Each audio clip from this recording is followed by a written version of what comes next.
We're good? back. All right. Yeah. All right. We had some technical difficulties. We tried starting this thing a few times, but we got it going now. Filterless podcast here. Thanks, everybody, for tuning in. Dr. KK, how you been? Happy New Year, brother. It's been a minute. Happy New Year to you, Mike. Happy New Year to you, sir.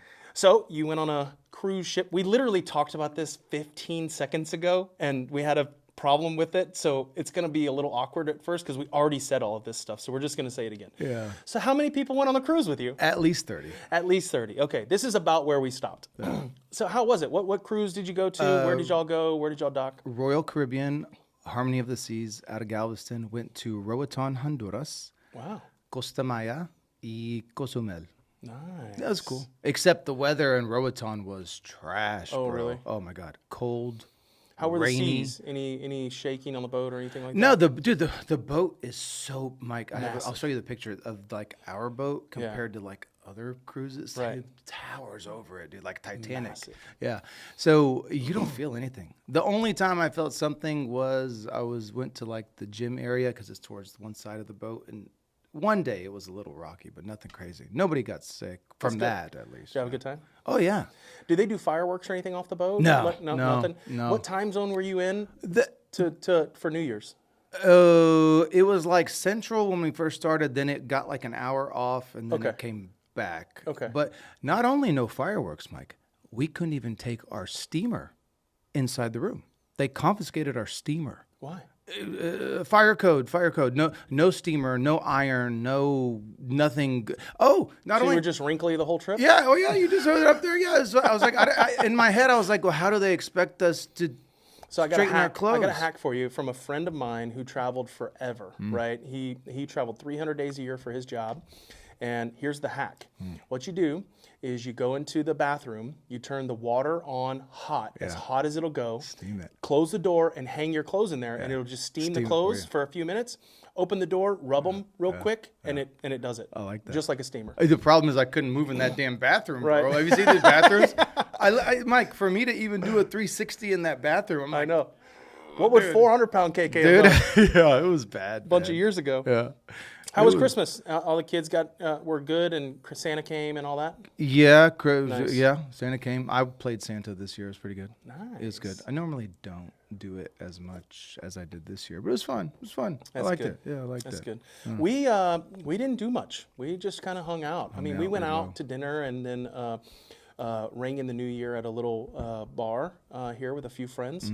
But we were home early and didn't really get into too much trouble, which is good. That's the best way Christmas to was do it. great. Had Christmas with the kids, and it's so much easier when they're 17 and 15.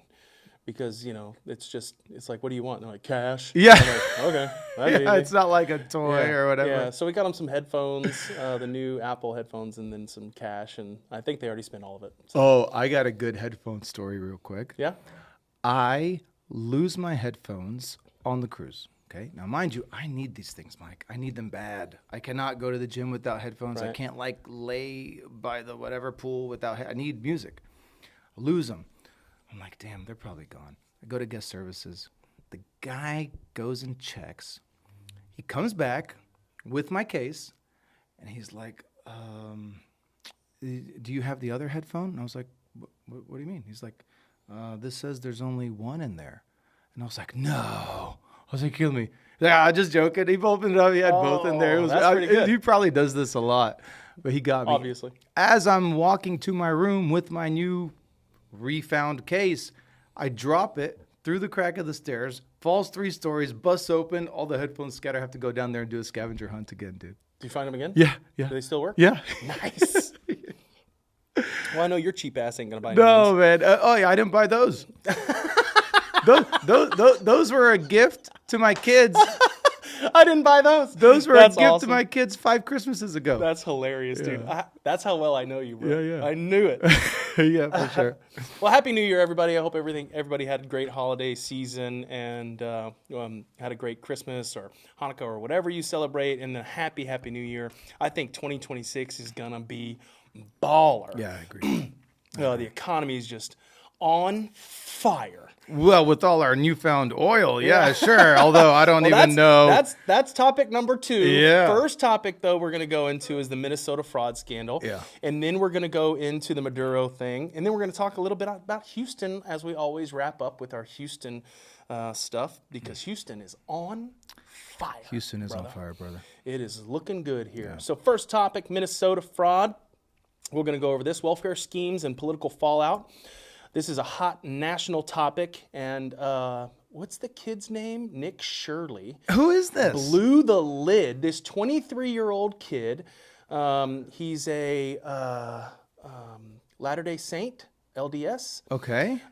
Which is that Mormon? Yeah. Yes. Is LDS Mormon? Yes. So he's a Mormon kid, very religious kid, doesn't drink, doesn't do drugs, very, good, what do you call it when your nose is clean? That kind of guy. And he just goes out and he gets this information from an older gentleman who has a contact inside the government. Okay. And so this contact inside the government, who's anonymous, sends them all of the stuff from the government as they're giving money to these healthcare and these daycares. And so he's got this whole list. And all they do is they're going by each address and they know how much money was given by the federal government each year for 2025, 2024, 2023, all the way back, I think, 10 years or so.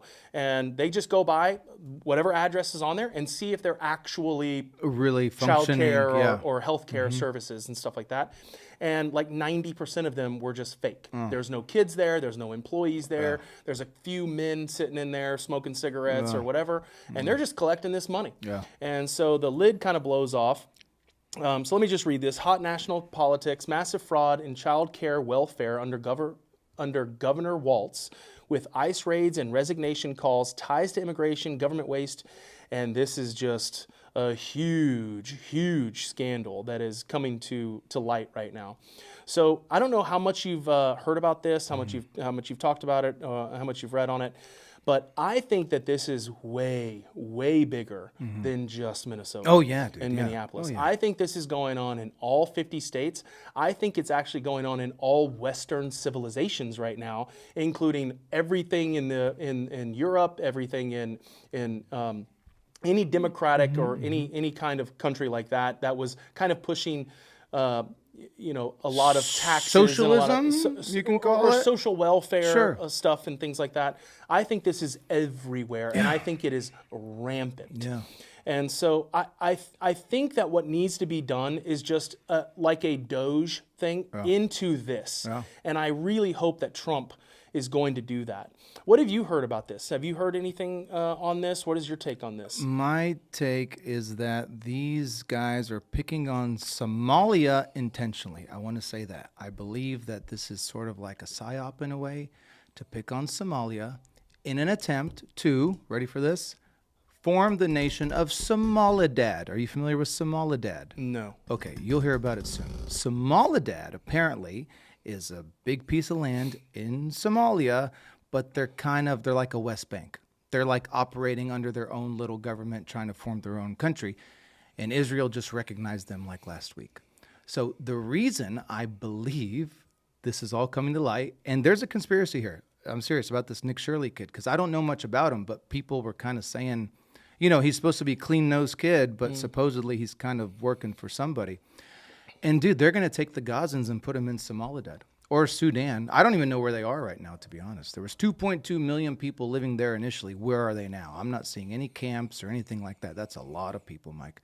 I think they're trying to form Somalidad so that they can transplant people there. When you talked about like this social government welfare thing going on, yeah, dude, it goes on in my clinic, Mike. I mean, dude, I got people showing up. If I see a 35-year-old with Medicare coming in my office, I already know they're on disability. And they walk in, they look great, they walk right out. And in my head, I'm like, well, it's not my job to sort of you've got another patient right after. And they're my patient. What am I, like a doctor is going to like rat on his own patient? So I'm not going to do that. But the point is that I see these things, and in my head, I'm like, we're paying for this. Yeah. You know what I'm saying? I mean, like this is tax money being used to fund this person who, in my opinion, is not disabled. And when I say not disabled, I mean, that dude can work. Right. Like, he looks like he can work. He walks, he talks, no physical ailments I can see. And, you know, this has been going on forever. There does need to be a doge into the social welfare programs for sure, because it's gotten out of control. It's gotten rampant. And hopefully this Somalian thing can just like open the can of worms on this, honestly. That's what I would hope for. Well, here's what I think. I think that, and I think I've said this before on this podcast, I think we have to have a social safety net. We have to. Yeah. The problem is that when it's so easy to get to fraud that system, and it's almost like the system was built to be frauded. Yeah. Like, there's no checks and balances. Right. How can a 23-year-old just show up to a place? How are government officials not doing this? Right. How are they not going and being like, okay, you got $2.8 million last year. Let's see the kids. Yeah. I want to see them physically. Like, I want to be here. We're going to check. Because I know that there's other checks that people do with like CPS and things like that. And a lot of these... what do you call it when you take in a foster kid? Right. Like they check these foster homes and make sure that they're up to date and make sure that the people are good, safe people that are there. How are we not doing that for these learning centers or child daycares? How is that not happening? For votes. Well, obviously. For Democratic votes. Well, and now they're saying that the reason that Tim Walz was even put on the ticket as vice president was because he could fundraise. Yeah. Because all of this stuff was happening in his state, and he's got access to all these people that are frauding the government for hundreds and hundreds of millions of dollars. Yeah, didn't they say, I think they said billions over time. It might be billions at this point. No, people are scamming the government. And again, it's our money. But again, who's keeping track? $37 trillion in debt. Who cares? You know, that's how they feel at this point. It's just the money's going out and no one cares. No one cares where it's going. Exactly. Yeah, it's bad. Well, I think that this is going to get worse and worse, or better and better, however you want to look at it, right? Because I think the more light that is shown on this, the better it's going to be. 100%. And the more people continue to talk about it, the more these citizen journalists will do it. And here's the thing. If you're a 23-year-old or a 20-year-old or something like that, and you want to get on YouTube, do something like this. This guy got the biggest video of the year as a 23-year-old, just going by and doing this stuff and showing people. Yeah. I think it's a great idea. I think we should have more citizen journalists doing this kind of stuff. Oh, yeah. And I think that it's a huge benefit to everyone for that to happen. Well, look at what's happening now when you talk about citizen journalists, Mike. I mean, look at James O'Keefe, Candace Owens. Tucker is basically a citizen journalist right now. Yeah. Right? Megan's a citizen journalist. I mean, these people are dominating journalism in 2026. Yeah. You know, especially for our generation. And younger. For sure. Yeah. So everything is changing. That now this goes into who we're going to censor, who we're not going to censor. Right? This is a big problem for us because these citizen journalists, they're trying to limit what they can say and what they can't say. I think it's a big problem. Because the freedom of speech attack is a huge issue right now. Huge. And I think there needs to be more attention paid to it. I think you and I could be like the litmus test of freedom of speech, to be honest. Because if there's something that you and I say that, I mean, because none of us are really, we're not extremists in any way. No. I don't believe so. No. I mean, I don't consider myself an extremist. Well, we have different views than... I think my definition of extremist is someone that even regardless of changing facts doesn't change their mind. Yeah. Right? Yeah. So, like, I'm very open-minded. Yeah. I can change my mind very quickly because I know that I don't know everything. Right. I know that I've been wrong a ton in my life. For sure. And so when somebody brings me something, a different opinion or maybe even the actual facts or the actual truth, I can just look at it and be like, okay, let me make sure this is what it is. And if this is correct, then I'll change my opinion. For sure. I'll change my mind. 100%. It's not a big deal to change your mind. Just like I changed my opinion on Trump. Right. I mean, you remember how I used to be about Trump? 100%. And by the way, my whole family, not just my immediate family, my extended family, you know, not too many people were fans of Trump. And I supported him and I stood by him like relentlessly throughout the impeachments and throughout all this stuff. And then now he's done so much now that I'm just like, I can't, dude. I can't like... Yeah, I still prefer you over Biden, to be honest, but it's like, I can't, like, what are you doing, man? You need to, like, I'm not a huge fan anymore. I'm sorry. I want to be. Yep. I just can't. He's doing too much. Yeah. You know, I think Trump is much better than the alternative. No. For sure.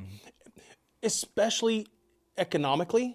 I think he's probably one of the best presidents we've ever had, speaking on economics only. Yeah, right? and his bulliness, his aggression. Right. Him basically saying, look, it's like poker. We have the best hand. We're going to play our hand. America has not been playing its hand for decades. Right. We've just been letting people... the corruption, we've just been letting people just take at us. Leech. Yeah. Man, we haven't been...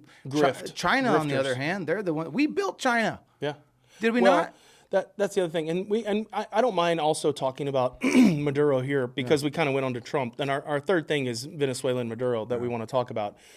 You know, one of the things is, and as a CEO of a business, I make decisions daily for the greater good. Right. And sometimes my employees, because they don't see the whole picture, because sometimes it's just too hard to communicate everything to every employee, right? And I try to give them the overall picture of where we're going and where we're headed, but there's nuances, right? And so sometimes I'll make a decision 6 months before something else because I know that in 6 months something else is going to happen, for sure, right? I think that Trump does a lot of that. Yeah, I think the tariffs is a good example of that. Exactly. A good example. Everyone was just like, and I immediately, when I heard about the tariffs, I was like, yes. Right. Like good. And I think that the Venezuela thing is that.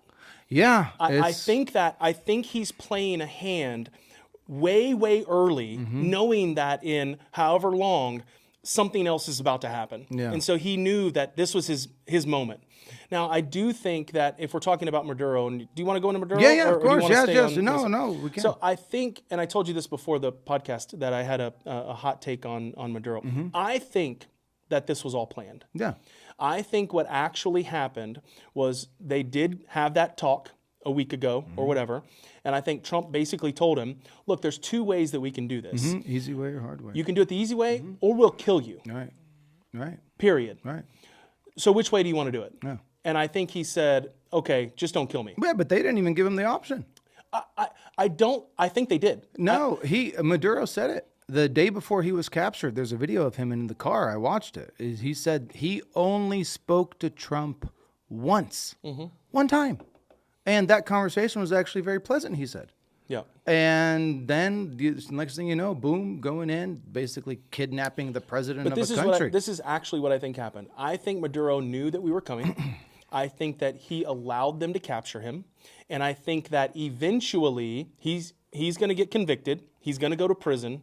And then we're never going to hear about him again. And he's going to get out of that prison somehow. And he's going to go live as a billionaire in Turkey for the rest of his life. Yeah. And I think the reason that Trump wanted this to happen this way is because he needed this giant military win. Yeah. And so when people are saying this was almost an impossibility to do this, like there's no other military on the planet that could have gotten this done, I don't think there is a military on this planet that could have done what we just did. No, there's not. I don't think our military could have done it. And to be honest, And so because of that, I think that Maduro allowed it to happen, was knowing that it was going to happen, and this is all just a psyop to show us, basically, we went in there, we grabbed him, we're going to make all these other countries think that we have all of this technology that we actually don't have because Maduro helped us grab him. Okay. They went and grabbed him from the country. They're going to indict, he's indicted already. They're going to criminally charge him and they're going to prosecute him and they're going to get the conviction. He's going to go to prison for a year and they're going to transfer him to another prison and he's going to go to Turkey and live in a billionaire's life. And I think the reason that they did that was very, very many reasons, right? I think one, Trump actually wants to liberate Venezuela. Like I actually think that. I think that might be 15 or 20% of the reason why, but I think that's part of it, right? I think if the population was for Maduro, Trump would have never done this. But I think that he knew that it would be well accepted in the country if he did this. And it has been overall from what I've seen. Exactly. That's what I was going to say. Right. From what you've seen. Now, Yes. Okay. I have to relate Venezuela to Iran. Iran right now is going through a lot of protests and turmoil, right? And the gist of the Iran thing, Mike, is that their government is too strict and too religious. I believe that's the gist of the Iranian issue. If you notice, all of my Persian friends and all of your Persian friends that live in the United States, they are for that government being toppled. Yes. They're not in favor of the regime in Iran staying the way it is. Same thing with Venezuela. The Venezuelans that escaped that country, they're not for the current administration over there. But you have to ask yourself, why did Venezuela get in such hot water? Who did this to them? Who made Venezuela such a shitty, poor country where they were literally burning money at some point? I saw that video. You know, the dollar was so cheap to them, or whatever that currency was. They're burning it in protest. Yeah. You know, we might get to a point with the dollar here, to be honest, you know, in protests. Like, this is crazy. Our dollar's not worth anything. Who did that to them? We sanctioned the crap out of them, dude. Well, but there was reasons. What? Because they kicked us out. Right, and we had over $100 billion invested in that country that we had not recouped. Well, who's we? These are private companies. This isn't the government. These are private companies that, wait. You have to remember, if you're a United States company, right, you have the backing of the United States government. You are an entity in the United States, right? And so if a foreign entity comes in to Apple, like what happened in the EU, right? They gave Apple this $500 billion fine, and Trump was like, no, you can't do that to my companies. Yeah. You can't do that to companies in our country. We're not going to have it. We're not going to allow it. And so they're going to fight, for Apple, or they're going to fight for Facebook with these countries, because these are United States, companies. They're corporations held, based in the United States, and that tax revenue comes in here. So the United States wants that. So Venezuela is not allowed to make their own decisions.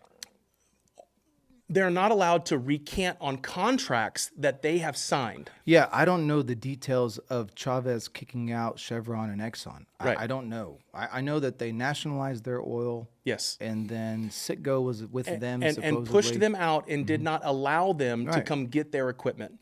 Basically said, if you come back, you're dead. Okay. And so that, to me, I mean, what if it were your company? What if it were your oil and gas company? I obviously wouldn't like that, but I also want to respect the sovereignty of other nations, Mike.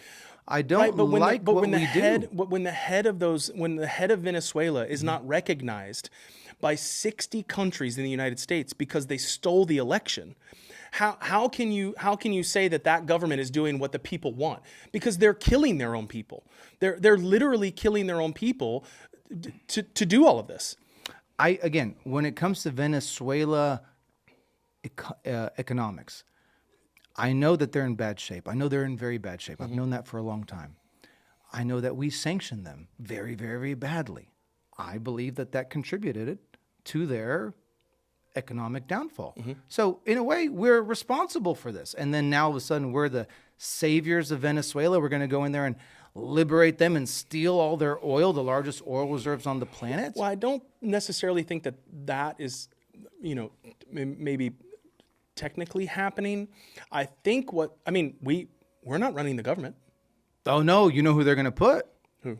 Maria Karina. So. I mean, Trump came out and basically said she's not going to be elected. She doesn't have the respect of the people. Like, yes, she's a great woman. She's a great, person and all this kind of stuff. But she doesn't. I mean, this is what Trump is saying. So, I think you can't do it like we did Iraq, right? You can't go in boots on the ground for 10 years plus and try to change. So. Obviously, I don't think he's doing that. We do not have military on the ground right now in Venezuela. They came in, they got him, and they are out. They're gone. Now, our ships are still right there, and we have military bases close that are right there. The other thing too, Mike, is that if they have done all this stuff, they're not going to tell us. I heard they stole $1 trillion worth of silver, just like they stole trillions of dollars worth of gold from Saddam Hussein recently. When they captured Maduro? Yeah, like when they went in there, they took all the silver, they took all the oil. We don't know is my point. Like, they're not going to tell us what's going on. I understand that, but like the operation literally took 45 minutes. I don't think you can steal $100 million. No. What I'm saying is that operation could still be going on right now, and we wouldn't know. That's why it's a secret. Absolutely. Absolutely. They're not going to. There's like absolutely. Stuff. We can only opinionate on what we know. I mean, me as an American citizen, I am not proud of what the U.S. just did in Venezuela. I'm not. You know, it's funny. I will never be. When I heard it happen, I texted a group of friends of mine, and I said, I don't agree with this at all. No. And I still don't agree with it. Right. But if you're going to do it, do it that way. Get in, get out. Yeah. Capture the guy, get out. Because he's indicted in New York. Now, here's the thing. He's going to have a fair trial. No, he's not. No, he's not. No, he's not. Well, just like Saddam Hussein had just like Gaddafi had a fair trial that dragged the man through the streets. They hung but Saddam that's not Hussein. in the U.S. That wasn't in the U.S. Right, but they're responsible. Yeah, but that was their people doing that. Oh, yeah, what I'm saying is, like, he's going to get a trial by jury in New York for what he did to all the people. And what did he do? No, they're indicting him for narco-terrorism, which is a made-up terminology. Narco-terrorism. What does that even mean? I've never heard that term before in my life. Now all of a sudden, because they use the terrorism laws that we have in place to do all the stuff that they did, so that it's like legal. I'm not saying that there's not overreach. Oh yeah, for sure. There's 100% overreach. Yeah. But it's legal overreach because they've written the law in a way to where they can do this. Yeah, well, I mean, when you write the law, then obviously you can do whatever you want. Exactly. But the thing is, like when you talk about like Maduro being captured, if you will, for being a narco-terrorist. This is he was elected. He's the duly elected president of a country. I don't know the details if he stopped doing elections or what he did, but the point is, he was not elected. No, he was. No. Nope. He got 30% of the vote. Okay. Yeah. Okay. He got 30% of the vote, and he just didn't leave. They go in there. They kidnap this man who the United States has painted as a villain for a very long time, just like we paint Putin as a villain, just like we painted Saddam, Gaddafi, the little North Korean dude.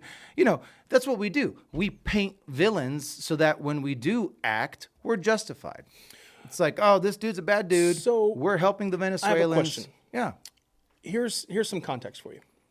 China is one of the biggest investors in Venezuela. Russia is also another big investor in Venezuela. And they were controlling a vast majority of that country. Yeah. In our hemisphere, they have people on the ground. They have assets there. And Iran too. Yep. All three of our enemies. Yeah, supposedly. but Iran's not in our hemisphere. No, but Iran's Iran. My understanding is that Iran, Russia, and China get a lot of their oil from Venezuela. They do a lot of business with Venezuela. Yes. And Venezuela kicked us out. Yes. So Venezuela by proxy is now our adversary, is what happened. So instead of going after your real adversaries, you go after the drug dealer for your adversaries, the oil dealer for your adversaries? I think so. And I think because it's in our hemisphere. Yeah, because we could do it. But it doesn't mean it was the right thing to do. I'm not saying it was the right thing to do. Right, that's what I'm saying. I'm not saying it was the right thing to do. I don't think what it I'm was. saying is I can understand their justification. So here's the other thing, too. We went in, took the guy out. Now I guess we're in charge without boots on the ground somehow. Are we going to see benefits of this oil takeover? Are we going to see reduced inflation? Are we going to see reduced price at the pumps? Are we going to see reduced transportation costs? Will that happen? Honestly, I don't think so. Time will tell. Yeah, I don't think so, because and I'm just going based off of history. But I can tell you this much: I think it's beneficial that Iran, Russia, and China aren't there.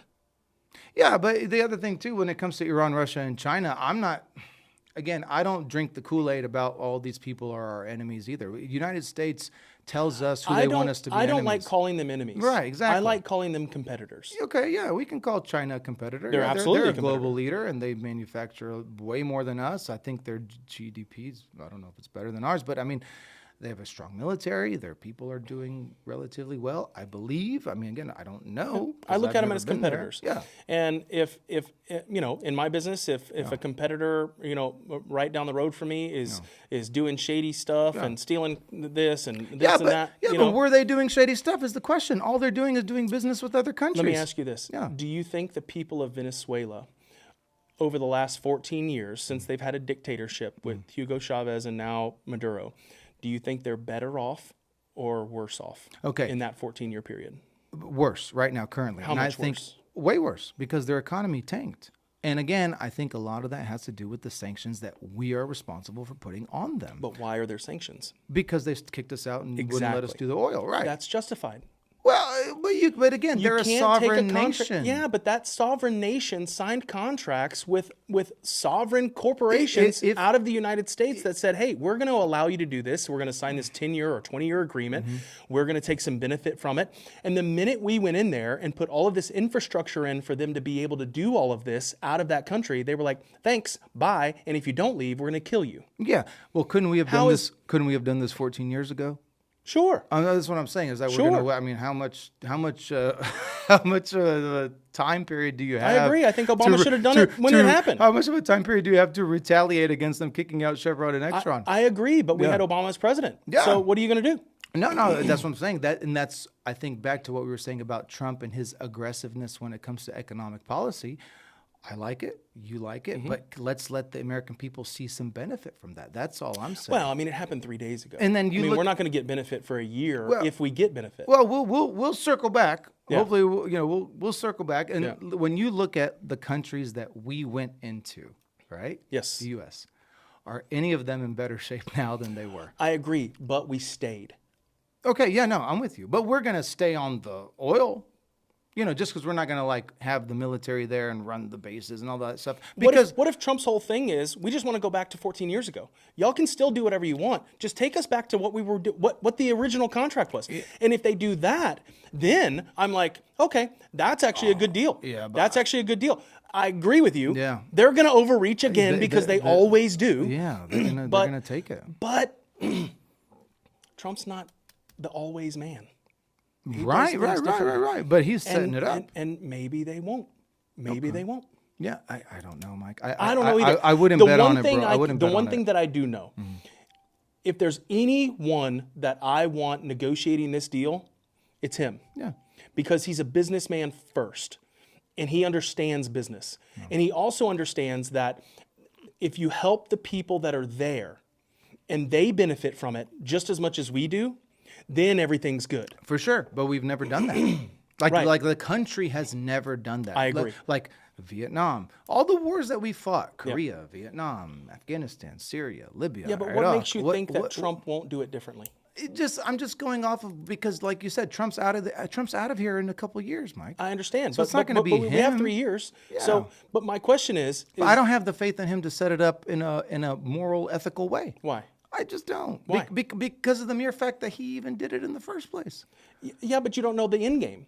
Right. If we don't know the end game, let's just say that we fast forward 5 years from now, and and Venezuela is a thriving democracy. I would love that. And everything's great. We didn't overreach. We did everything the way it should have been done. Yeah. The contracts get back in place. America gets a bunch of oil. Venezuela gets a bunch of money. Yeah. It helps there. What if that happens? If that happens, Right. I would say good.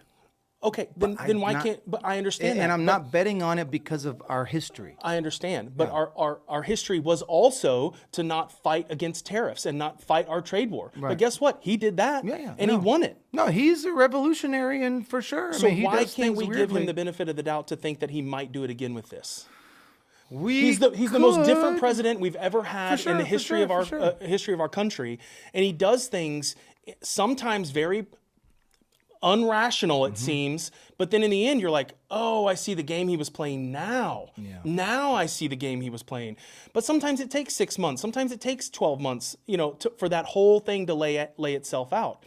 I think that if he was going to do it, the way he at least started it was maybe not the right way to do it, but the best wrong way to do it. Well, yeah. And then does that make sense? Yeah, it does for sure. And then talking about wrong way to do things, apparently it's not going to stop because Lindsey Graham's now talking about Cuba. They're talking about Colombia. Did you hear about all this stuff? Yes. Yeah. So it's like, it's almost like we got away with it.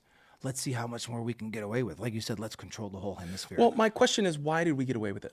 Because we're the strongest military in the world right now. No, the reason we got away with it is because the people in Venezuela want it to happen. That's why. Yeah. And so if we do it in Cuba and the people in Cuba want it to happen, we'll get away with it again. Yeah. If we do it in Iran and the people in Iran want it to happen, we'll do it again. Yeah. I think. Yeah.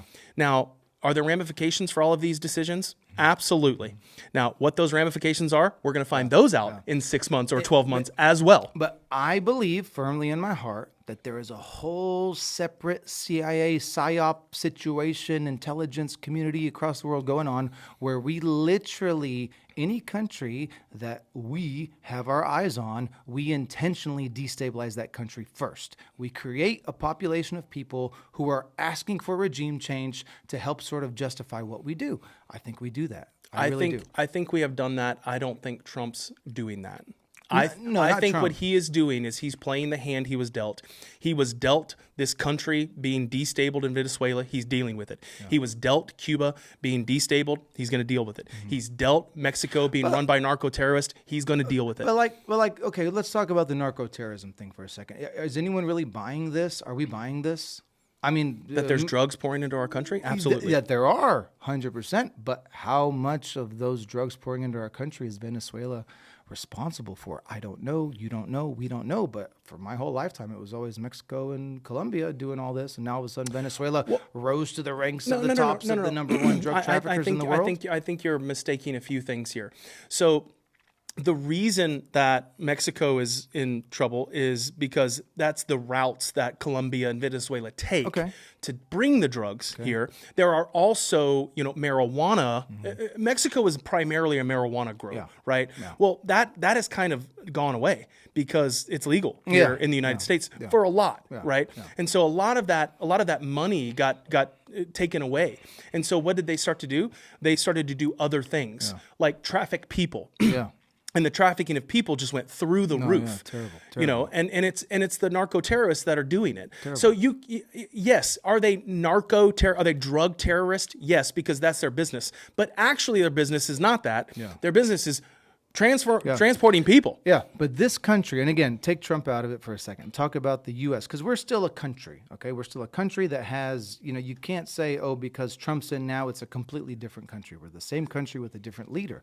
But think about what we did. We went from, I guess, caring about drugs or caring so little about drugs that we literally had an open border for years. How many years did we have a completely open border? We're watching this nonstop. Trump closed the border. Trump closed the border 2016 to 2020. Right. It got opened back up in 2020 to 2024. Right. And it's been closed again in 2025. Which is great. Which is I'm for. Yeah. I'm all for closed borders. I always will, and I always will be. To be honest, the whole border people, I just kind of look at them, and it's hard for me to even debate these people because I'm like, if you don't believe that your country needs a border, it doesn't make any sense. It's almost like arguing with it's not even worth the argument. But we go from having a completely open border, drugs and human trafficking just pouring in. We go from that to now all of a sudden caring so much about drugs that we are willing to invade a sovereign nation and steal their president with, in my opinion, not so good evidence that he's even tied to the narco trafficking in the first place. Well, maybe it'll all come out in the trial. Dude, you're putting too much faith in this trial. I don't put faith in federal trial. I don't put faith in the Ghislaine Maxwell trial. I don't put faith in the Charlie Kirk, Tyler James Robinson trial. I don't put faith in the Maduro trial. These trials where you have so much conspiracy behind it, it's not like they get a fair. Do you think that Maduro was a good president for Venezuela? I don't know. Honestly, I don't know. I know. I like his Nike tracksuit. Can we get those Nike tracksuits? I don't even think we can get those things. Or I guarantee you, those things are sold out right now. Was he a good president for them? Probably not. I don't know, Mike. I really don't. But I know the country was in such bad shape, bro, that it was hard for him to do anything. 70% of the votes, bro. Yeah, 70%. Yeah. That's a big number. No, Venezuela needed a boost. My question is, let's see if what we did will lead to a benefit for the people of Venezuela. But I don't have my hopes up, man. I just don't. And again, and you're asking me why, I'm telling you based off our historical precedents, I'm not sure of any country in the world that we have invaded that did better off after we went in there, messed stuff up, and left. I wouldn't call it an invasion. We invaded enough to steal the guy, you know what I'm saying? 45 minutes? It wasn't a military invasion, Mike, but what we did. Oh, and then talk about that too. I sent you this. And not to keep bringing up Gaza, but can we talk about this for a second? Just for 1 second, please. We can talk about whatever you want, man. This is your podcast. Okay. No. So we have the capability Oh, right. to go in, Yeah. extract this man in 45 minutes with, it must be awesome technology. I don't know. I They've heard got some that of the what they best did, technology in the they kind of fooled them by flying a bunch of F-35s off the carriers, and then somehow the helicopters came in unannounced, and then they did their thing. So we have this technology to do these types of things, right? I mean, it's pretty. It was, let's put it this way: it was impressive, right? Maybe. Was it not impressive? It was, at least let's. It's supposedly to be impressive, Right. unless Maduro. Unless he was, yeah, was in like on you it. said. Okay, like you said, which it could be true, but for the sake of this, let's agree. say it's not. I agree. So they can do that. But you got a situation in Gaza where you got these terrorists, real terrorists, right? Not narco-terrorists, real terrorists, who are housing all these hostages, right? A few hundred hostages, and they're underground or whatever they are. And Israel, who the most moral army in the world and technologically has the best technology too. They have the Iron Dome, and our technology is their technology. You know, we share this stuff, right? So we have this. I think we share with them. I don't know how much they share with us. Exactly. But they couldn't somehow go in and extract I agree. hostages and kill terrorists. I 100% agree. You know what I'm saying? It kind of makes Israel look worse. And that's what we were saying the whole time. We were like, you don't understand. They are leveling the place intentionally. And everyone's just like, oh, well, they're underground and human shields. Well, what are you talking about, dude? Yeah. What are you even talking about? So I think this extraction You probably could have helps prove that. put 50 Delta Force guys on ground in Gaza, and in 3 weeks everything would have been taken care How much of. technology do people think Hamas has? How much? There's not an army. I know. No. Exactly. Yeah. But I agree with not getting into shit and not in our hemisphere. Like when Venezuela's in our backyard, dude. It's 4-hour flight away. It's a 4-hour flight. Yeah. 5-hour flight from the United States. Yeah, it's close. It's pretty It's close to Florida. close, brother. It is close, man. And to have that country have Russia and China and Iran be able to have military bases there and everything else, I don't want that. If I was a purebred white American, okay, which I'm not, I'm sure I would be okay with what happened. See my point? Like, I'm sure I would be like, I'm not okay with what happened. this is cool. I think it was the best of every worst option that we had. Yeah. But I think we had to do something. We could not allow China and Russia and Iran to be that close with that much ability. Yeah. No, I understand the chess game here. Yeah. You know what I'm saying? And, these And are that's why I reserves. hope what we do is we literally liberate Venezuela. I hope so We do too, not brother. take I over. do. We do not put boots on the ground, but that we actually help the people of Venezuela liberate themselves, have them be able to have an actual election that really counts, and then pick whoever it is that they want to run that country, and then we just step away from it. Right, but that's not what's going to happen because it's not what's happened anywhere else. We put in shadow puppet governments with our control, with Zionist control, to be honest. And that lady who won the Nobel Peace Prize, she's huge backing by them. She even said one time, I don't know if you saw this, she said, you know, if I become the whatever, first thing I'm going to do is move the embassy To Israel. Move the Venezuelan embassy from Tel Aviv to Jerusalem. It's like, who gives a crap? Like, why are you even talking about that? Like, that's the most unrelated. The world's on fire. We're basically in war. We are in World War III. I don't care what anyone says. Well, I can tell you why she this is said World it. War III. She right wanted now. the backing of the United States. Right, and to get the backing of the U.S., you need the backing of the people that back the United States, and that's how this whole thing works. And it's sad. And by the way, you know what else is going to happen too? It's not a coincidence that we just love to invade places without this centralized bank that these same people control. You know, we talk about the feds, and it's not a coincidence. It's not that Libya didn't have one. Iraq It didn't have one, it wouldn't surprise me at all if Venezuela doesn't turn to the U.S. dollar. No, they're basically going to go in and just uproot it. But like you said, if the people of Venezuela benefit from this, okay, good, because I know they've been in tough shape for a really long time. I know this for a fact. So, you know, I don't know. But don't mess with Cuba. Don't mess with Colombia. Let's say that Trump was president in 2021. Okay. When did the Gaza thing happen? When October 17th, 2021? 2023. 2023? 2023, I think. Let's just say Trump was president then. Yeah. And he did exactly what we did in Venezuela in Gaza. Like he did it. What would you say about that? Great. Good. So what's the difference? They leveled the place. No. What's the difference in what he did in Venezuela? You're giving grief to Trump for what he did in Venezuela, but if he would have done the exact same thing that he just did in Venezuela in Gaza, would you be okay with that? I would be okay with it if it would have ended this war and not leveled the entire Gaza Strip and the 2.2 million people living there. Which again, it's exactly what he did in Venezuela.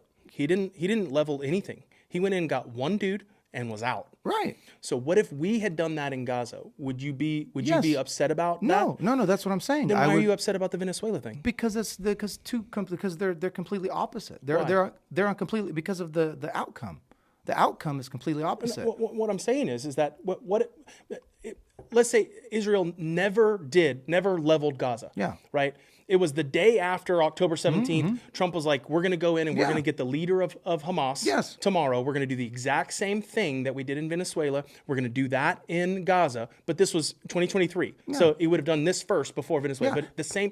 And we went and got the leader of Hamas. Yeah. And then said, hey, if you don't listen to us and if you don't start doing what we say, we're going to come in and we're going to level that place. Yeah. Would you have been okay with that? If that's what would have happened, yeah. Right. If people wouldn't have died and kids not lost their limbs and lives, then yeah, sure. Right. You're asking me. So you, your thing is you're upset about it only if we do what we did in Iraq. No, because I'm upset about it, Mike. Even just on its face, on its premise, dude. I don't. To me, it's very simple. I like to keep things simple. I think we overcomplicate things when it comes to foreign policy and whatnot. Everyone has their own country. Everyone's got their own borders. Everyone has their own leaders. We should not necessarily be meddling around with other countries because they have the largest oil reserves on the planet. And that's what happened. We are going in there and we are basically bullying our way around. We're, again, just because it wasn't a military invasion, Venezuela now is going to be completely different than it was last week. Right? I hope so. Yeah, it will. But it's like we did that overnight. It's like that decision to go in there and flip that country. And again, we don't know if it's going to be better or worse, right? But if it ends up being better, okay. But I still don't like the idea of us going in there and just doing whatever we want to a sovereign nation. I don't like that. Were you okay with us bombing Iran's nuclear facilities? No. Why? No, because then that goes back to the whole Iran-Israeli war in the first place. You know what I'm saying? It's like I don't think that whole thing should have even. Again, I am anti-war. Let's put it that way. Well, do you think Iran should be able to have a nuclear weapon? In my heart, I don't want anybody to have a nuclear weapon. Agreed. Like I just but don't they're here. I don't want. I agree. I wish we never anyone invented it. I wish doing the technology this stuff. didn't. I wish the technology never me too. invented it. Me but too, it's, Mike. But it's me here. too. But it's here. It's here. So what do you say? Because they're a sovereign nation, they should be able to do whatever they want. No, I don't want Iran having a nuke. No. So what should we do about that? Well, we should stop believing that they were even. We should stop buying the Kool-Aid that they're even trying to work on a nuke in the first place. We don't even know if that's true. They had nuclear testing facilities. Bibi Netanyahu said it. I don't believe what he says. They were absolutely had nuclear testing facilities. This is U.S. media propaganda, Mike. Again, the whole reason why he's been saying that Iran has been developing a nuclear weapon for the last 25 years. He's been saying this. Do you not think they've tried? I don't know. I don't know, but I know that that's the justification that people are giving to go in there and mess them up. I mean, they've been. It's a psyop. It's a psyop. I don't know. I think it is a psyop. I don't think they were 2 months away from having a nuclear weapon. Mm-hmm. I don't think that. Mm-hmm. I think that they are still years away from having one, if they even were. But it's tough when it comes to who can have a nuke and who can't have a nuke. It's like I know, but it's the same thing. Yeah. Honestly, it's the same. It's the same conversation because that is a country that is a sovereign country. Yeah. They're on their own now. They are run by a dictator. You know, they're run by what's the guy's name? I can't even pronounce his name. But apparently he's going to Russia because he's scared that the U.S. is going to do what they just did to Maduro. Yeah, I don't know. Did you hear about that? No. Yeah. No. Apparently his whole family and everybody's moving over to Russia right now. And the supreme leader of Iran, I forget what his name is. Well, then if he's just to temporarily hide, or I don't know, that's crazy if he does. Yeah. But oil is a little different from nukes, because this is their oil. It's their oil. It's on their land. It's their Trump oil. is still saying it's their oil. Trump is still saying that it's their oil. He's like, we just want our companies to be able to be in there and pump it like you said we were going to be able to do. Okay. and help. And that's the whole thing. That's what people don't understand is like before Chavez, Venezuela was awesome. Mm-hmm. I mean, Caracas was. People used to go tour there. People used to go visit there all the time. Why? It was nice and because economy of was us. good. Yeah, for sure. Because we put the infrastructure there for them to be able to capture the benefit of their natural resources. Mm-hmm. And we signed a contract with them. Oh. And then a dictator got put in place that was duly elected. Mm-hmm. It wasn't actual duly elected, but he was just a farce. Yeah. He was a con man. And then when he came into power, he became a dictator. Mm-hmm. And then he ruined their currency. He printed it just so he could do whatever he wanted, and it ruined that country. And then because he had all of the ability to meddle in the elections and all that kind of stuff, it just kept going. The next guy, Maduro, stepped in and was like, "Oh, it's already here. Yeah. I'll use this fraud. I'll use everything that Chavez said, and I'll get elected even with 30% of the vote." Yeah, yeah.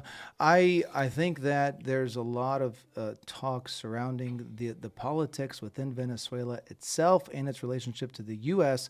There is a guy in Venezuela who released a list of U.S. senators and congressmen who are implicated in drug trafficking. I don't know if that was a real thing or not. And I hope to God that that's part of it. Yeah. I hope to God. He was like, if you guys are going to come in here and basically accuse our guy of narco trafficking, then here's the list of all the guys in your backyard that are involved. I hope in this. Maduro brought the list with him. Yeah, I don't know. And I hope it comes out in court. I don't know.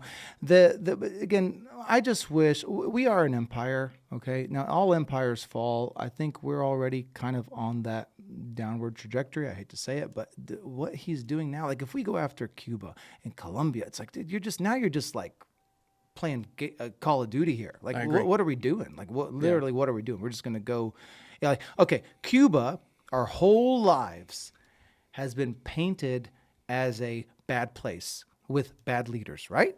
Okay, so that's the psyop. That's already the psyop. Cuba, bad, people not happy. Okay, cool. Well, it is true. There. Again, the people are not happy. That's what we believe. No, go speak to any Cuban that lives there. No, I have. And there was a couple Cubans in my fellowship, and I talked to them. Supposedly, the internet's all blocked over. Yeah, it's not good. But like North Korea, there's no internet in North Korea. We're going to go, why don't we go liberate North Korea? It's not in our hemisphere. Technical difficulties again. Back, baby. But you know what? I think it's Russia doing it. I think they turned off the or Israel. You said it, not me. Mike said it. I didn't say it. Mike said it. No, but they're not in our hemisphere, and I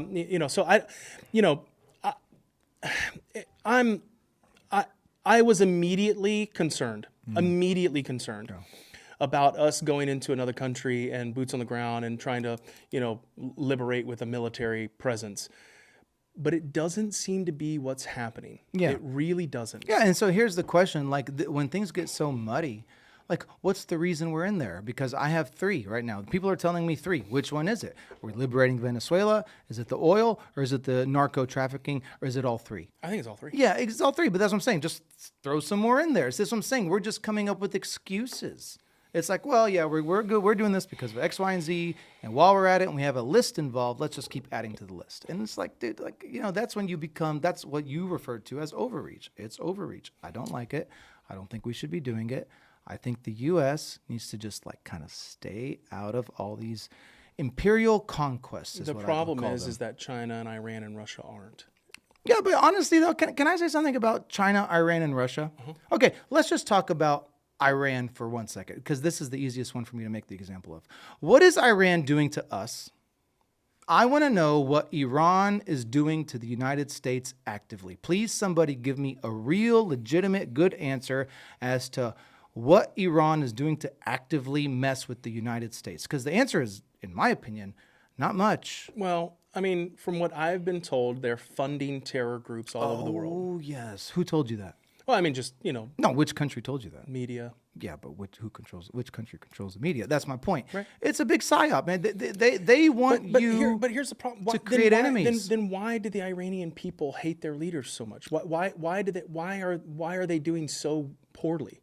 Iran in the 70s was one of the most beautiful places on the planet. Right, it was. It had more money in that country than any other country on the world, just about. It did. And in 40 years, you're talking about people can't even feed their kids? Yeah, we can compare Venezuela to Iran in that regard. They used to be better countries than they are today, but so was the United States, in my opinion. It still doesn't justify us. We keep messing with these people. We keep messing with other countries that I don't believe are really messing with us. I really don't. Like, I don't. I'm not buying it. I'm not buying that all these people are such threats to us. Okay, you want to say Iran sponsors terrorism. Okay, I'll give it to you. Fine, Iran sponsors terrorism. Has Iran sponsored any terrorism that has occurred in your country? I don't know. I don't think so. Not that I know of. Not that I'm aware of. See what I'm saying? And when you talk about, them sponsoring terrorism or them backing Hamas or them backing all these, things, it's like, I'm not even sure how much real evidence there is behind that. I mean, I know they support us. I know that Iran obviously supports the Palestinian people. There's a lot of countries that support the Palestinian people. A lot. But, who's actively funding money to Hamas, which is, this terrorist organization? I know Qatar was funding money to Hamas, but through Israel's orders. But, no one wants to talk about that. I mean, I'm Allegedly. under this. Yeah, I'm under. No, that's real. Is it real? No, that's real, Mike. I have the video of that. They asked him. They said, why are you doing this? He said, it's the price to pay for peace. It's like, and his whole thing was, if we create this rift between Gaza and the West Bank, the Palestinians can never unite, which is true. It's too hard. This whole two-state solution, that's such bullshit. You can never have a two-state solution there. Just geographically, if you look at the map, you have Israel proper, you have Gaza all the way on the bottom west corner, and then you got the West Bank all the way up top. They're not connected. You can't have a two-state solution. It can be a three-state solution if you wanted to, but not two, never two. And that's kind of what they did. Yeah. I just think the United States is, dude, I'm patriotic, bro. I swear I am. I know I come across as like, well, we're very critical of our country. We should be. We should be. Yeah, Absolutely. I mean, we were for the longest under a different administration. I don't agree with a lot of what the United States does, but it doesn't mean that I don't love this country immensely. For sure. And I will never not love this country. They're just making it harder. They're just making it harder, bro. That's my take on this whole imperial I've thing. said this before. We're the United States people and the Iranian people and the Venezuelan people and the Gaza people, the actual citizens, they don't fight wars. No. Our politicians fight wars. Yeah. They use our bodies to do it. Yeah. I do not like that. No. At all. At all. Do I think that we should be meddling in other countries' businesses? Absolutely not. No. Unless it is a direct threat or could be a direct threat to the United States. Right. And I do think that was Venezuela. I do not think that was Iraq. I do not think that was Iran. I do not think that was anything going on in Gaza. I don't think those things.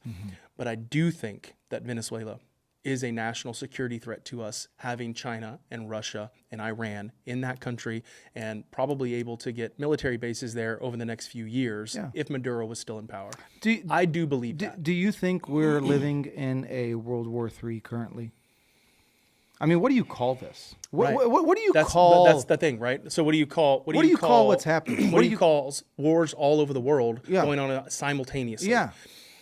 You got Russia, Ukraine. It's hard not to call it World War III. That's what I'm saying. And again, I always refer to these wars as semi-cold, if you will, because wars are no longer fought. I've been watching a lot of World War II stuff a lot because I really, the World War II shaped the world in a way to where a lot of us can't understand it. And I'm going back and I'm looking at Eastern Europe and how the Soviet Union fell and all these things. And it's like, wow, that had a lot of implications. What we did in those 45 minutes will have a lot of implications for millions of people in the years to come. Yep. And we do it overnight.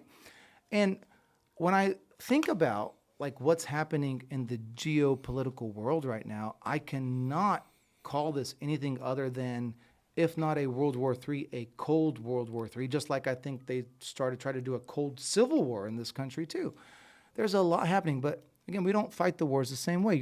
There's no, dude, it was, man, have you seen some of this footage of World War II? Did you see what that, I mean, did you see that? Trench warfare is How did they animalistic. How did they do Animalistic. that? How did they do that? I don't know, man. It's bad. And it's like a lot of it's on camera too. And you're like, it's because they were able to psyop the entire world. Right. And a few small group of people made trillions and trillions of dollars on those wars. Yes, and sir. I think that I think most wars that have been started is all about money. Yeah. And I think it's very sad that we are killing each other over. Do you think the United States has put themselves in a position where they are dependent on war? Like China right now. Mm-hmm. It's not dependent on war. No. They have a huge military. They're a strong country. I'm not aware of any other country I don't necessarily think that our country's dependent upon war. Do you think the military-industrial complex lobby is so strong that they would allow this country to live in relative peace? See my point? It's almost like it's such a strong lobby. Yeah. That if they're not fighting, if they're not sending weapons, if there's no recycle, I always said if you don't use bullets, you don't need to buy them. Or you don't have to produce them. Right. It's like, dude, can we all just like wake up to that simple notion that I think the United States has become so corrupt with regards to military-industrial complex that it's almost like, hey, we need it. Like every so often, it's like, hey, we need to get this going. There's definitely a reason why we left $100 billion worth of equipment in Afghanistan. Yes. It's so they could get another purchase order for $100 billion worth of equipment here in the U.S. I think so too. That's 100%. That's a very good point, Mike. It's 100% because when they left it, we were all like, "Well, why are you leaving all this stuff?" But like you said, well, that means the U.S. military needs more. Yeah. What are they going to do? The congressman's going to call his buddy that owns Lockheed Martin and Raytheon and all this stuff. Oh, well, putting an order in. Exactly. It's exactly why they did it. Right. It was so easy to see. Right. And why can't we just like agree that that's what's happening? So that's why I'm scared. Yeah. I'm scared of the relationship. I honestly think that we should spend the money on the military-industrial complex and not have any wars. Because I agree that peace comes through strength. Yeah. Right? It's like fighting with your brother. Yeah. Right? Yeah. You and your brother fight all day long. But what did it take for you to stop? Right. A strong man, your dad, quit it. Yeah, for sure. And what happened? For sure. It stopped. For sure. And sometimes people need a dad. I'm not saying that we should be the dad of the world. Well, that's kind of how we are. But who's going to be a better dad than us? Well, what would have happened, since we're talking about World War II, what would have happened if Russia got the nuke first? Oh, I don't know. Would we be sitting here? I don't know. In your mind? Well, towards the end of World War II, or I don't know for the whole thing, but they were our allies. So if that was Germany. Case, Sorry, Germany. Okay. What if Germany would have got the nuke first? Dude, have you seen that show Man in the High Castle or heard of it on the History Channel? That's exactly what it is. Basically, they rewrote history as if the Nazis won the war. So would we be sitting here? Yeah, but we're sitting here, but we'd have swastikas on and stuff. Like right. That's what the show is about. It's like the U.S. is controlled by Germany, by Nazis, like the military. It was an interesting show, but yeah, I mean, was there any other country on the planet? We wouldn't be able to talk like this. Was there any other country on the planet that would have done what the United States did with the nuclear weapon, which was not use it? We did use it. What I'm saying is continue to use it. We used it once and we were like, no one should have this power. Yeah. And I see what you're saying. Yeah, I mean, obviously. What would have happened? I mean, honestly, you can talk all the mess you want about the United States, but this is the only country on the planet, in my opinion, that would have gotten that bomb and only used it one time or twice if you talk about both of them, the little boy and. It's definitely a scary thought to think about if somebody else with a more aggressive trigger finger would have had it, for sure. 100%. Right. No, it's a scary thought. So my question is like, we should continue to fund the military-industrial complex so that we can be the one with the big bomb so we don't use it. And that's what we're doing. Right. The problem is that the military-industrial complex wants to use it. They want to use weapons, for sure. Not for it, sure. but you know what I'm saying. They want to use everything. Yeah. And what I think we should be doing is just funding it so that we have it, and we're just like, Dad, hey, no, Yeah. quit that over there. Yeah. We don't do this. This is our planet, and we're not gonna do that anymore. But that's what we did. That's what we did when we hit Iran. That's exactly what we did. We told basically for us to go into Iran and bomb that nuclear facility or whatever it was. Yeah. That was us telling Iran, hey, Quit it. You want to go? Yeah, Like, quit it. do you want to go? Right. And there are countries that. Do you think we should do that as the United States? Do you think that we should be like a dad? Because we are the strongest power on the planet, right? Just like your dad was the strongest man in your house for a bunch of years, we are the strongest dad on this planet. Should we be the one to say, hey, no. Yeah. If we had a good dad, yeah. We need a good dad. Agreed. We need a good dad. No, absolutely. There has to be. No, there are too many itchy trigger fingers in this world, and people don't understand this. What's our lifespan? 100 years if we're lucky? Maybe. And then how, it's like we're doing all this Real quick, this I'm lifespan. going to be 42% loaded in 4 days, by the way. Yeah, I know. Happy birthday, brother. Happy you, early brother. birthday. Me too. End of the month. We're both January Yeah, babies. Yeah, yeah. 43. But you're Aquarius. You're Aquarius? Yes, sir. Am I? I don't know. Or am I Capricorn? No, no. I think I'm Capricorn. Probably something else. Because I know Aquarius, I think, goes into February, so you're probably Cap. Yeah, I think you're Cap, Mike. No Cap. I'm gonna How do you not ask know it. your sign? Well, I just don't follow it that much. Yeah, it is Capricorn. Yeah. I did know it. Yeah. So you're an Aquarius, I'm Capricorn. Are we compatible? Let's see. Let's see if we check would it. make a cute couple. Oh, speaking of that, did you see? I think it was Scott Van Pelt on SportsCenter when they had the New Year's Eve stuff, and they showed people kissing. Did you see that? What's funny is this is so true. Capricorn and Aquarius compatibility is a study in contrasts, often challenging, but potentially very rewarding. Yes. That's good. That's us to a T. For sure. We don't agree on everything. No, but but our core principles are the same. Yeah. But that's kind of cool that it kind of our inward Baptist core principles. Yeah, with neither of us being Baptist. That's the craziest thing, right? Like you went to a Baptist school, I went to a Baptist school. You're not Baptist, I'm not Baptist. It was a good school, though. It was man. the cheapest Christian school our parents could find. It was. We couldn't afford Kincaid at the time, or get into Kincaid. Oh, there's no way I could get into Kincaid for sure. or St. Thomas or any of those other ones. All right, well, that's enough about politics and geopolitical crap. Yeah. Houston, baby. Yes, sir. Houston. I want to talk about Houston's growth in the economy. It is a boom town right now. The population is surging. We are the second fastest growing city in the country over the last decade. Over the last 15 years. Number 2 in the country. We project to add 31,000 new jobs in 2026, putting our total employment at over 3.5 million, and that is primarily highly driven by corporate investments, which is the best way to grow that. And it's not government jobs. These are corporate jobs.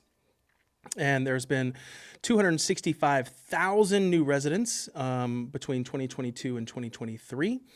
And STEM grads at 49%, and income is up 7.7%. And this is on the heels, or while oil is at some of the lowest points that it's been at. Yeah. And that's a big thing. For Houston specifically, yeah. It's a huge thing for us that we're not so over, what do you call it, where one industry is the primary industry. And it was that way for a very, very long time. Oil and gas in South Texas, to be quite honest with you, Texas in general, but specifically Houston, was our driving force for the last, 100 years or so. And the industry that you're in, the medical industry, has come up and been a huge influx. Yeah. But not just that, we are getting much more manufacturing. I own an office furniture company, Lindsay's Office Furniture. Shout out, best office furniture company in the world. We are doing a ton of work for manufacturing facilities that are opening up here in town. And they are adding so many jobs. That's good. It's unbelievable. Houston is absolutely on fire. Will the Why people... do you think? Oh, Why do you think Houston is on fire more than almost every other city in the country? I think because we have the most raw land available for people. I mean, if you look at other cities like out there, it's they're small. They're very small. Do you mean we have the most land for one of the largest cities in the country? Yeah, exactly. Yeah. I mean, for like you look at like L.A. and like other cities like Miami, New York, all of them. It's like you're just kind of, if you're not in that city, you're kind of on the outskirts. And for us, you can live in the outskirts, work in the city, live in the outskirts, work in the outskirts. Outskirts companies set up their manufacturing in the outskirts. And not only that, I mean, a medium home price, I think, in Houston is still in the $300,000 Yeah, range. no, we've always had the relatively lowest cost of living compared to the other like major cities. Always. We were always a good like best kept secret at number 4. We were behind L.A., New York, and Chicago for the longest, and I think we overtook Chicago. I think we did. Or we were going to. Yeah. Yeah. Let me see. That's actually a really good And question. then when you compared their cost of living versus ours, it was like staggering. So, we attracted a lot of attention, but we attracted too much foreign investment too, which I don't like. A lot of Californians came in and invested in Houston. I know a lot of them too. And, it drove the price up of things. And then the more people you have coming in, that drives the price up more. So it's good and bad to live in a city that's growing, honestly. I mean, okay, let's talk about the bad. If your property value goes up, your property taxes goes up.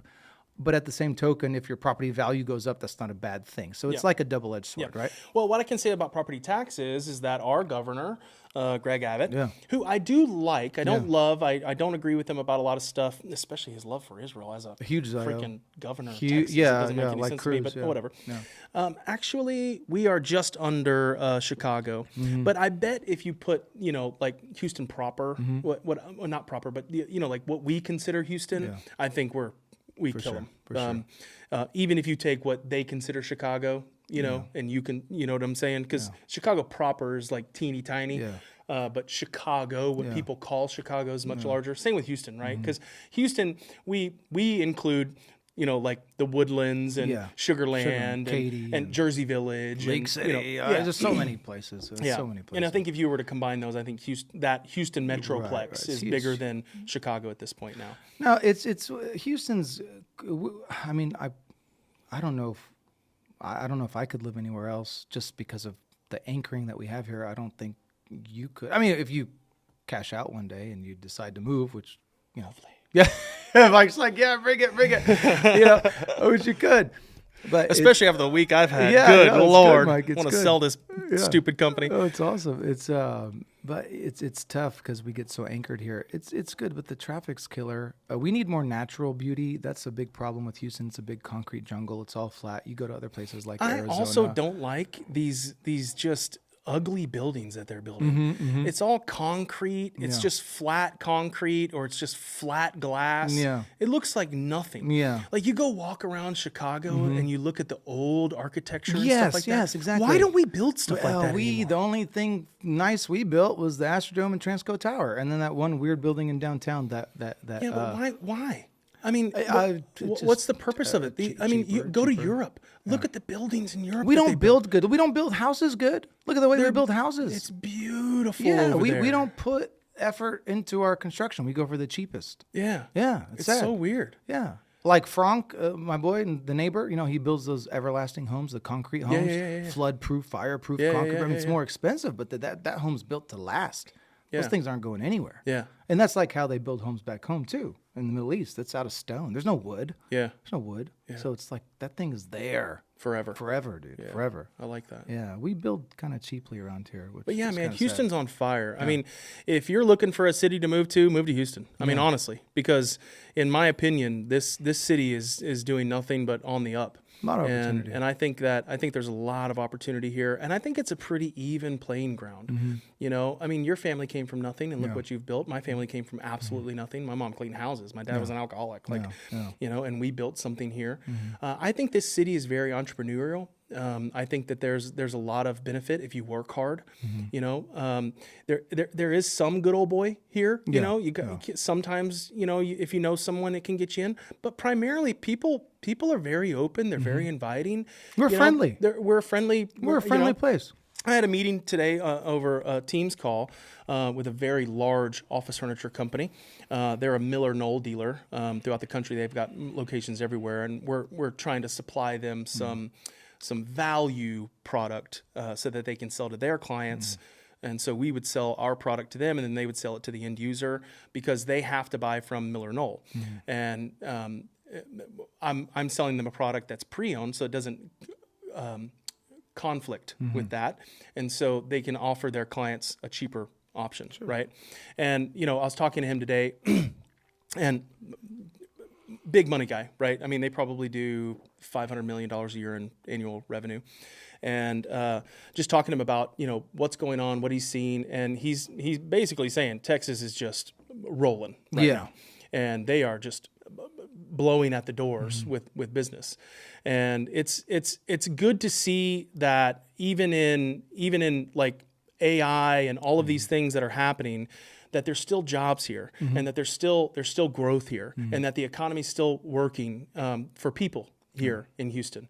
How much of that's going on in LA and San Francisco and New York, I don't know. No, I mean, you look at other cities, Mike, like San Francisco, for example. I mean, they haven't bounced back post-COVID. I don't think they will. I mean, they keep losing. There's bigger. So I think Houston's winning, and there's other cities that are losing. Because if we're absorbing other companies and other people, they got to be coming from somewhere. Right? Yeah. And so we're kind of absorbing that. Now, what Texas should continue to do, and I hope we do this, keep passing favorable tax laws. I agree. Keep passing like Florida does, right? Give us our property tax back, please, Governor Abbott. It's so expensive, and we have such a surplus.